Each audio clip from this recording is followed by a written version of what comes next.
What's happening, guys? Welcome to a new episode of Jester Radio. That wasn't supposed to happen. We got the most well-built female, and actually, you know what? She rivals many of the male bodybuilders that I've had on here, and I think she definitely puts, I would say, 99% of them to shame. She's achieved more than all of them, actually. So, Tiana Flex, thank you so much for coming on. Oh, thank you for having me. It's only a pleasure. So, Flex, I assume, isn't your surname?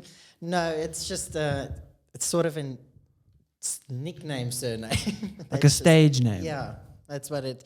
They call Tony Flex, so it was just a natural progression, I think, just to move it onto me. So, yes. Yeah.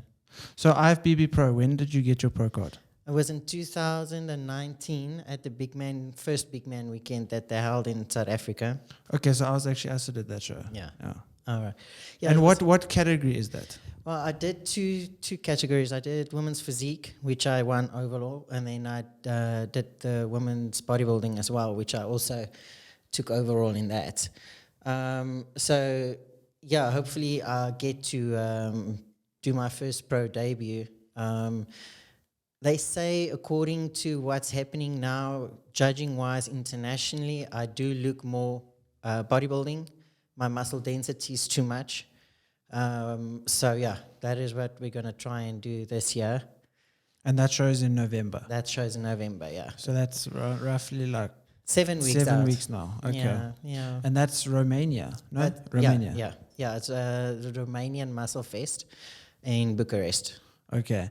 And what's your goal after that? Why have you chosen that goal or that show specifically? Look, we had a couple of shows planned for this year, but due to COVID and everything, we had to keep on, so that if one show doesn't work out, we've still got some shows planned, you know. So as the shows fall away and I couldn't go, this is like the last show that was on the list. And the big aim for us right now is just to get me on stage to see where I'm going to fit in, you know. And then after the show, I need to sit down and say, all right, Tiana, do I need to come back down to women's physique? Do I need to put back on? You know, I don't really want to be a massive women's bodybuilder, although, I mean, those girls look really well. It's just not something personally that I want to do. But I can put some more size on my upper body. I think my legs are just overpowering at this moment. So to balance it out, I could add some more muscle on the upper body. But that we will all see once I get on stage. You know, it's a totally different world overseas. You know, the athletes are different. You know, they've been at this the whole year. So we've been stuck doing nothing. You know, so I need to get there, need to see where I need to make my changes so that we can move forward. So that is just the aim of this one. It's just to see where I am at, you know, and then, you know, the shows that we picked are big shows. You know, Romania Muscle Fest is one of the biggest shows for the Wings of Strength. And the reason why I choose these bigger shows is to get onto the stages with top girls so I can see where I fit. It's no use I enter a small pro show. It's not going to teach me anything about where I need to be at. So, yeah, that's why we... So going back, was this always your goal in terms of the size? You obviously say you don't really want to put on more size, but you know, when you started training and started competing, you know, what category were you in? How much have you put on since then? Okay, so I think my first show I weighed in 49. Right now I'm currently standing at 69. And was that first show like a bikini category? We wanted to go in as bikini, but once I got there, my type of physique wasn't small. It was small, but it was muscular. So I had a bicep and a shoulder, you know, and my six-pack. So I didn't fit in bikini at all. So they moved me to figure for my first show. And I mean, the girls were a lot bigger than what I was. And I did win my first show. So, you know, talking about gaining muscle, I think it just happened for me. I was diagnosed about 6 years ago with polycystic ovary syndrome, which causes your natural testosterone in women to be higher than the normal women's. So without even really trying to put on that weight, my body just put on the weight. So, in that sense, I have a bit more of a genetic advantage in the bodybuilding industry. But with that comes other challenges like struggling to get lean, because you do have high insulin levels, for example. So the progression was just added and added. I think this year I'm even heavier than I was when I became pro. Sure. So it happens, and it's not like I train heavy. I'm not a big fan of excessive weight lifting. I manage the weight that I can lift under control. That is how I train, and a lot of supersets. So it just happens for me. I think there are a lot of girls that will look at you and be like, if I drink a protein shake or if I go to gym once, that's what I'm going to look like. And that kind of takes away, that discredits you and your hard work, Yeah. Because tons of girls think that, I'm going to have as much muscle as a male bodybuilder, essentially, if I go and train and do weights, where it's not the case. You have trained for that purpose of putting on that muscle. And, obviously having slightly elevated testosterone levels compared to another female may help you. But I mean, at the end of the day, there's little things that you do every single day that add to building that muscle and helping. Yeah, I always say, you don't do what I do. You don't live the lifestyle like I do. So you will not gain what I'm gaining. There's certain things I need to do to be able to grow and advance in the sport. So if you're a normal girl just entering into the gym, the chances of you being what I am, it's not going to happen. Also, I've been doing this almost 13 years. It's not overnight that this all happened for me. So it's been 13 years of consistent work, eating the chicken and rice when you don't want to. It's just... And so you say now you're 69 kilograms. Obviously, you're 7 weeks out, but how many calories were you eating, let's say, when you were trying to... Did you go through a stage where you're like, okay, this is my bulking phase? Or you kind of just always, okay, I have enough muscle, let me kind of go through this maintenance period until I go through a slightly less of a cut? Last year we did a lot more... I've been working with some international coaches. Right now I am with Shaniqua, which is 2 times Miss Olympia in women's physique. She won last year's one, she won the year that before. lady was coached by John Meadows, eh? Yes. Okay, yeah, she was, yes. So I'm with her now, so I'll run my first off-season with her post-show, so I'm not quite sure how it would go. But I've been with Brandon Ray last year, and you know what, it's not an off-season like you would think off-season. It's still very controlled, but also I don't have the mindset to just let go. I can't. I think because I came from a place of being overweight, in off-season I struggle to relax. I have, that is just something, personal to me that I have a struggle with. I'm constantly thinking, wondering, where my meals are at, where I'm at, because I don't want to be overweight again. Like I said, I've been overweight. I don't like how it feels. So I try to run really strict in my off season as well. So I don't just chill and eat whatever I want. And, I'll have a cheat meal every weekend, where when I prep, I don't do cheats at all. It's just... calorie-wise, it would be clean calories. It's still chicken and rice or mince and rice, potatoes. It's nothing, other than that, and cream of rice. It's always the basics, I know some people might just go completely off and not worry about a structured plan. I have a structured plan. I still train at the same times. I still hit some of my cardio. It's just my mind works like that. I can't relax. Yeah. And going to that stage where you're overweight, is that initially what got you into competing? Yes. So I was struggling to lose weight. and then a friend actually introduced me to Tony. And yeah, I always say he was mean to me. He made me, he doesn't do it to any of his other clients, but he made me, he told me I need to go for a month and I need to cardio every morning and every night for a month. And then when I've done that, then I can come and see him. So it was very nice of him. But Was this before you were married? yeah, Okay. yeah. So I just met him. We weren't married yet, and I was a single mom, so and enjoyed the body life way too much. Drank way too much.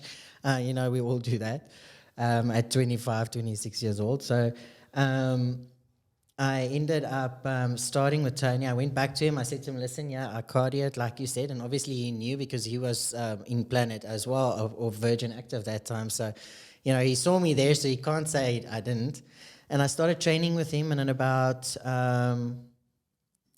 9 months later, I did my first show. And yes, like I said, I did start because I couldn't lose the weight. I was struggling with my weight. Things like making myself sick after eating, for example. I would binge eat and then, make myself sick just to mentally try and cope with what was happening, So it wasn't a good space to be in. And I think that's why I'm also as controlling over what I'm doing now, because as long as I feel in control with what's happening, I'm relaxed about it. Yeah. But yeah, that's how it started for me. So that control now, let's say, can you compare it to like the bulimia stage, where you can control what you put in your mouth and you can kind of control what you kind of throw up afterwards? Do you feel more in control now and almost in a better headspace because of also learning the pros and cons of what you're doing and, also knowing, like obviously then, let's say, someone who's bulimic who competes, obviously then they're going to start to see their muscle. There's never going to build muscle. They're never going to have healthy gut and all of that kind of stuff. Whereas now, obviously, having a structured plan, not being bulimic, making sure that you get in all those meals at the right times, is it better for your mental? I assume it would be better for your mental state to have that structure. Yeah, I think what happened, once I started with bodybuilding, I kept on doing it for a little while. But as I started, I think being able to manage my weight better, being more structured in my day-to-day,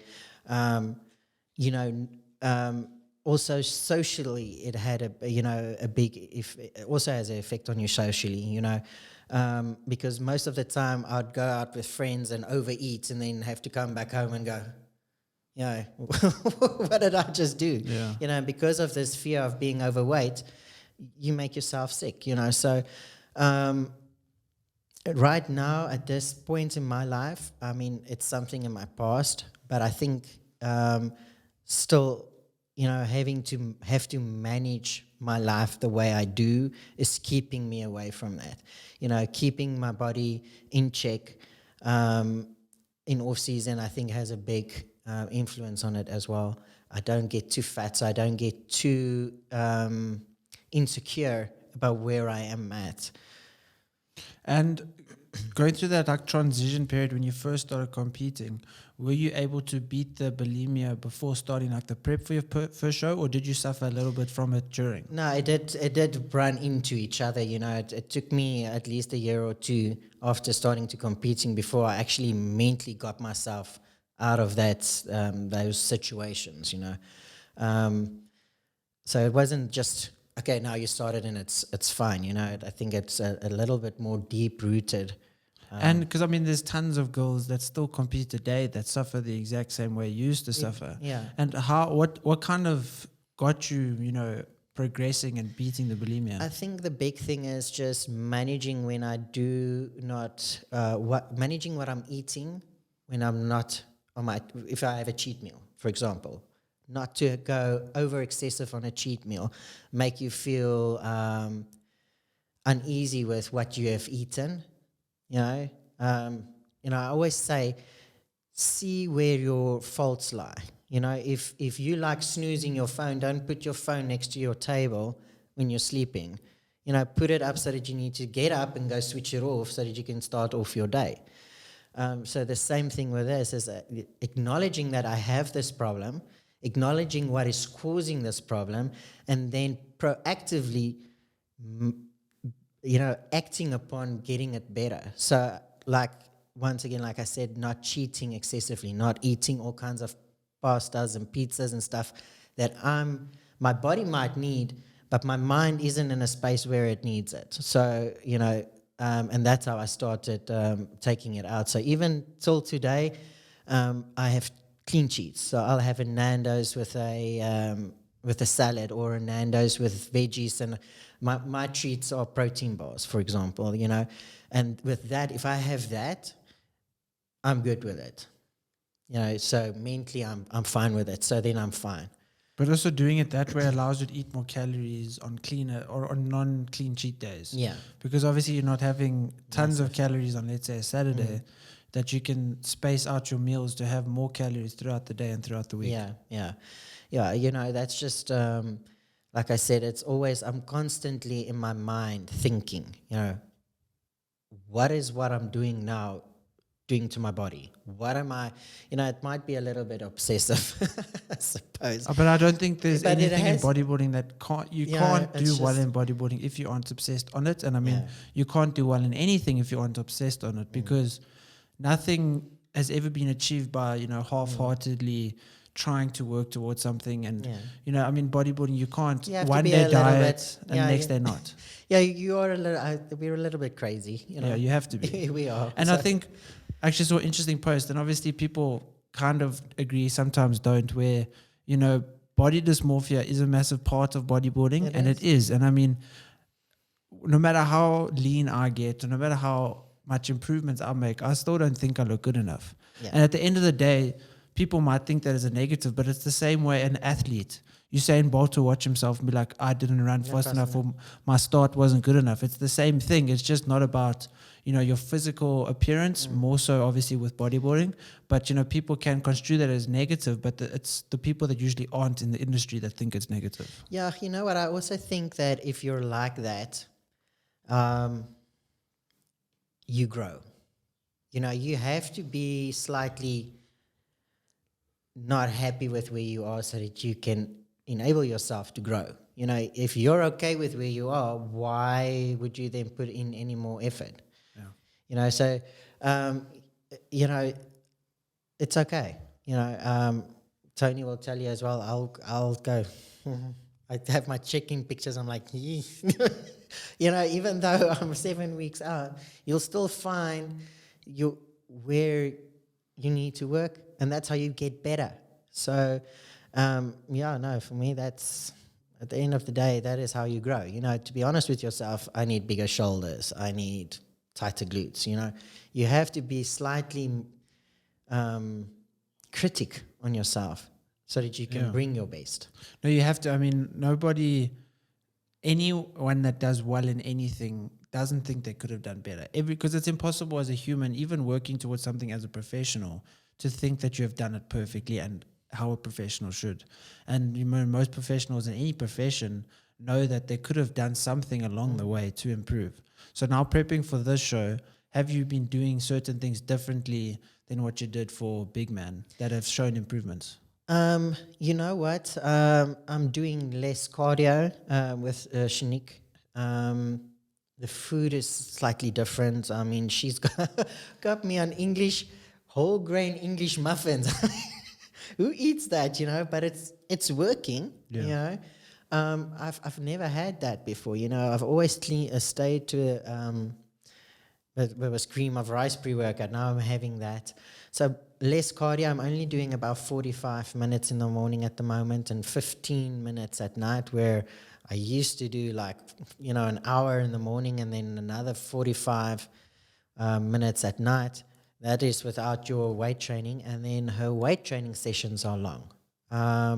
She puts a lot of work or a lot of hours lifting weight. It's not just the cardio. She's not so concerned over the cardio. My leg workout on Monday was an hour and 55 minutes. Sure. So that is her workout. So Hammy's on Friday. Last week Friday was an hour and 50 minutes.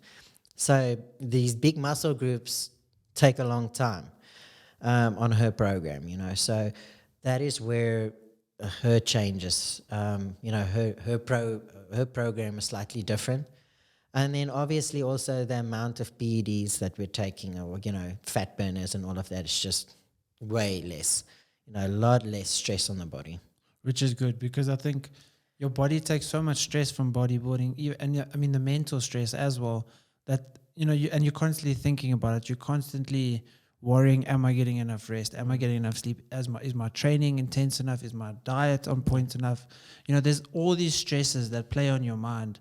That's also why it is important to have a good coach. Have someone that you can put the trust in and just kind of follow them. Yeah, and have your health, you know, at the end of the day as well, you know, because once I sent Shanique my program, she's like, oh, no, you need to cut back on your cardio.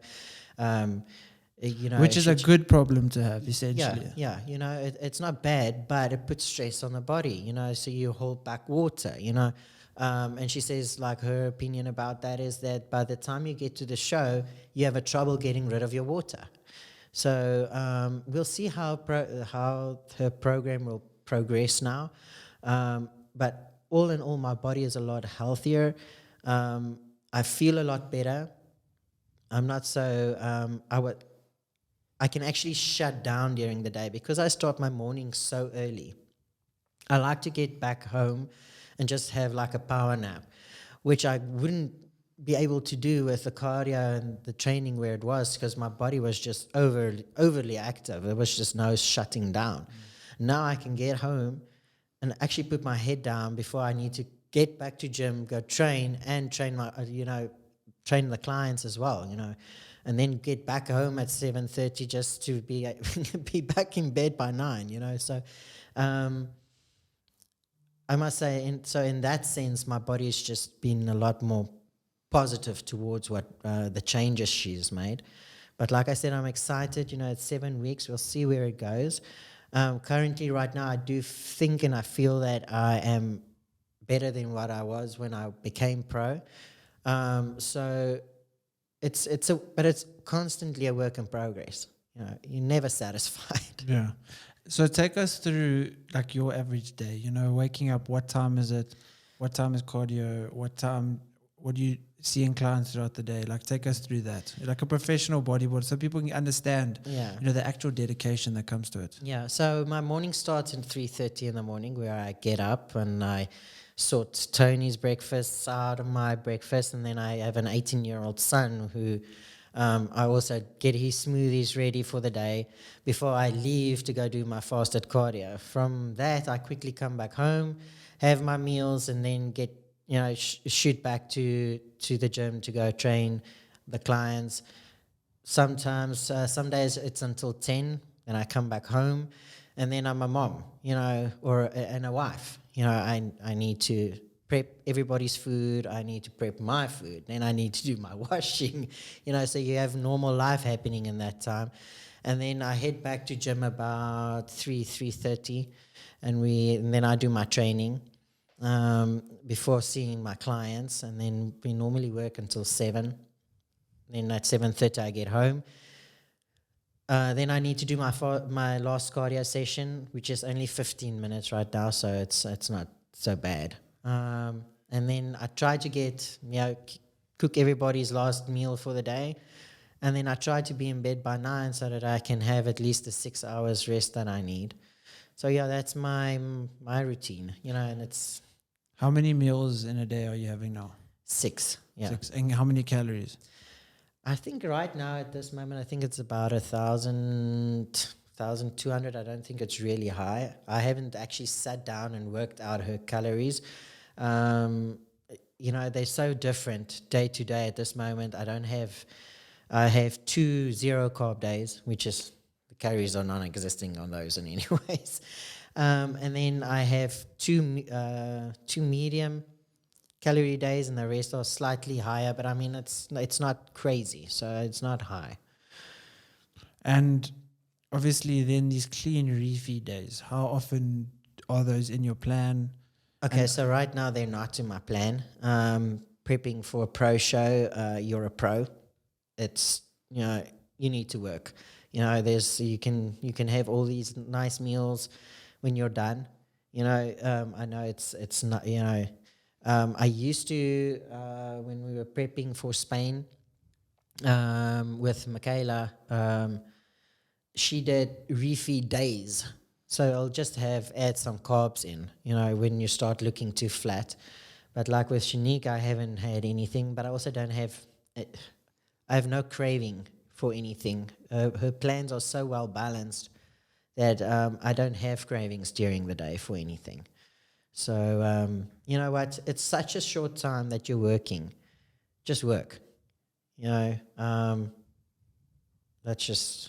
That's just me. I don't need, mentally, I don't need them. Once I'm set and my mind's focused, I don't need to have those meals to get, feel better. Yeah, of course. And as a woman, as you've got older, have you found it easier to, get your skin thinner for competitions or not? Because I know obviously some, as women age, their skin does get thinner. Yeah, I think it will. Like I said, I've never been extremely lean like those girls have. I think if you diet like they do year in and year out, and you press that body into that type of conditioning year in and year out, I think, yes, the skin will become that thin, I think I have a lot thinner skin at this, from where I was, because I can see a lot more superficial veins more than what I used to.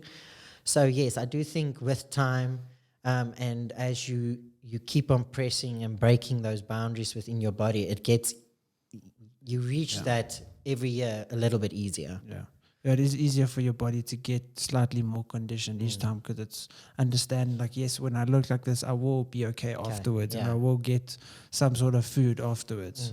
Because I think that's the biggest thing, and also why cheat meals sometimes aren't the best, because when you're dieting so hard and then you have something and your body's just like, these calories are mine, I'm not letting go of them, and then you hold water, you bloat, you put on weight, and obviously then even just one cheat meal can set you back from a whole week or 2 weeks of work. Yeah, the thing is, I've actually experienced that with him, with myself. I used to love sushi. I mean, and you think it's a clean cheat, and it is a clean cheat, but once I've had sushi, I struggle with results for the next week. I only see results again the week after having the cheat, so I can't tell you when last I had sushi, because it doesn't have the required effect on my body that I'd like to see. So I just don't do it, even though it's nice food to have, Yeah, I think people also always ask the question, like, when is the right time to have a cheat meal? And I think you only know if you wake up leaner the next day. If you wake up leaner and not holding any, excess water, then essentially it was probably the best time to, have a cheat meal. Whereas you're not going to know until you do it and find out if it was the right time or the wrong time. Yeah. But obviously you can tell by if your body's super flat, like those kind of indicators. But I mean, at the end of the day, it's not always beneficial, and it might not be detrimental either. So it's difficult to tell. I think body type in that sense has a big play in it as well. If I think about Tony's body, for example, he gets flat really quickly. So those type of refeed meals will be beneficial to him, these fast carbs that get pushed into the body quickly. But for me, I have to be on a low-calorie deficit diet for a long time before my body starts going flat. So, and then in reaction to that, a little bit of carbs make me way too full, and then it makes me watery. So I have to be then careful with what type of carb I'm putting in and how much of it I'm putting in. And that's also something I've run into as a hurdle for me when I'm getting ready for my shows. We all like to have that last cheat meal before we go on stage. But I would be shredded and dry the one day and then have the cheat and I'll go soft. So my body doesn't like it. So I just, the last for Big Man Weekend and for Spain, I stick to my diet. because it's just the body's just happier that way. But that's for me. Some people really do need it because they've been prepping. The body just falls flat so quickly that it needs those amount of calories and the faster carbs and sugars to get the muscle full again. And it is interesting to see because, for myself, the moment I have carbs, my body comes almost alive, veins come out, I become far more full. So like a big carb up, like cheesecake is amazing for me the night before a show, whereas other people, like let's say yourself, you have it and then your body's like, what is this? I don't like this. I'm just going to hold water. Yeah. So that is what happened to me. I think it was we were in KZN for the eye candy. And I was looking really good. But we were having trouble finding apple pie. So we also had a lemon meringue. Okay. It was just not... It was the worst thing I could have done for myself because the next morning I woke up bloated. Even though I looked okay, I was better the day before. So I just know, if I can't have certain things, rather go without them. Yeah. But I mean, that's unfortunately... part of the process that you learn. You need to make these mistakes so you know not to make them again. So like I said, my smaller cheats, my cleaner cheats, they work better for me, and so so they're more my go-to. But that's also the problem in today's, or maybe in South Africa. I assume it happens overseas as well. People think, okay, I've got one more week. Let me deplete myself completely. Let me change up my diet from what I've been doing. 2 weeks out, I'm looking pretty good. Let me completely deplete myself the last week and then do a massive carb up. Instead of looking ready 3-4 weeks out and not changing much the final week and then, improving and then slowly introducing some carbs, something that your body is used to. Yeah. Where some people have a diet 2 weeks out and then a week out, it's a completely different diet. And then they wonder why their body doesn't look as good on show day. Yeah, I think that is a big thing, and I've seen it myself, and I mean, I've been through that process myself, where you're running zero carb days before the show, and you're tired and you're exhausted. Way back when I started bodybuilding, we even took out the salts. You went that far. Where today it's completely starting to change. But I think the big thing is not to change too much closer to the show. You don't need to put your body under that unnecessary stress. Rather start dieting a few weeks earlier than, trying to force those weeks that you should have started earlier, trying to squeeze them in the last week. Yeah. In the last week, it should be a cruise. You should just be feeling your workouts, resting your body. There shouldn't be any other external stresses happening regarding your nutrition or anything funny in the last week. Well, personally for me. Well, I think also, just changing things up, then you wonder, and then you start to stress, your cortisol levels rise, and then you're wondering why you're still holding on to water. Yeah, that is a big thing, I remember way back we were all looking for these cortisol blockers we could drink just to get the water retention off, because that's what you've put the body under so much stress that you bloat and you carry a lot of water. So I must say that we'll see now how Shanique, there's a reason why we decided on international coaches, right? And the reason for that is that they're there. They see where the goals are at. They know how to get there, right? So I need to learn that. I'm not going to learn it staying local, even though we do have really nice coaches, really supportive coaches.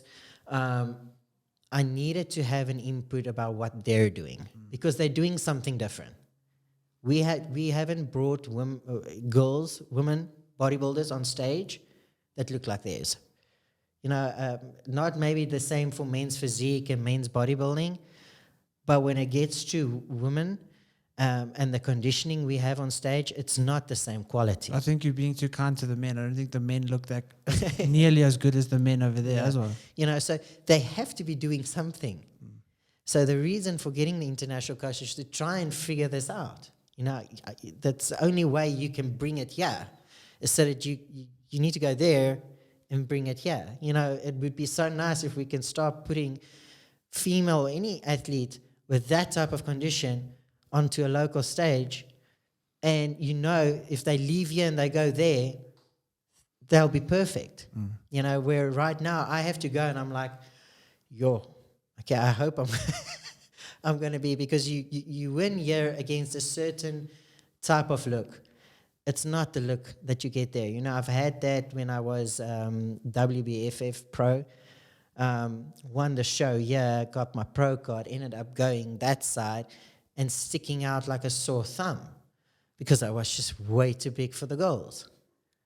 So I needed to, you know, it's just, we need to be, because if that is where you want to go, and the reason why I competed with NPC is because the IFBB is where I wanted to end up. You know, Olympia is where I'm going to try and end up. Even, you know, I said I know I'll probably never win it, but I just want to be able to put my feet on the stage, you know.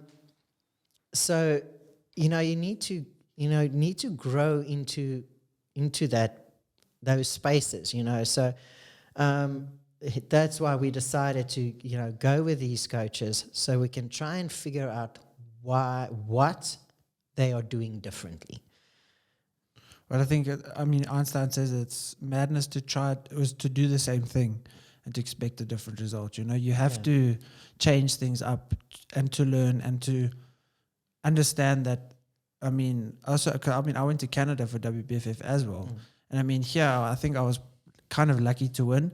And then I went there, I didn't even place. I was the youngest there by 8 years. But I mean, at the end of the day, I went there, I was like, I haven't seen conditioning like this it's crazy. ever. I mean, not even our best bodybuilders in South Africa.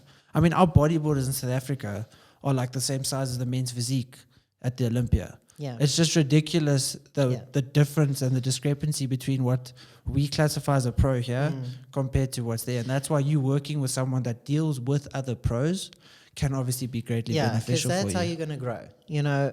But also, the fitness industry here is still young. You know, we're still growing. We're still understanding. We're still trying to figure this out, where they know. You know, so that's the difference, you know. And I do believe that we'll end up with the same type of quality at some point. But we need to learn from them, you know. So you know, you're trying to obviously get some donations and people, you know, supporting you on your journey to go overseas.